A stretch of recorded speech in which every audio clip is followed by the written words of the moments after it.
Well, I think the most interesting thing about today is how we all realise that we're looking for that silver bullet or that golden gun that's going to lead to that exponential growth.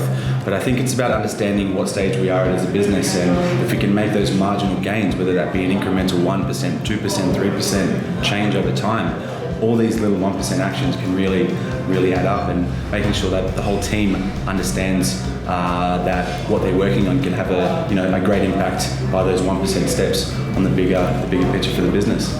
Great day. What I love in clients are clients that are super smart, super driven, and hungry to learn and open to new ideas. And Mad Paws leadership team ticked every box. So really have enjoyed the day. The reason why these leadership offsites are so important is because the pace at which business is happening, there's very little time to stop and reflect. And from my point of view, reflection is directly correlated with high performance. The more time there is for reflection, the more that you can learn and grow and become a stronger team and perform at higher levels. So these days are critical for that space to reflect, lock in learnings, and move forward as a stronger team.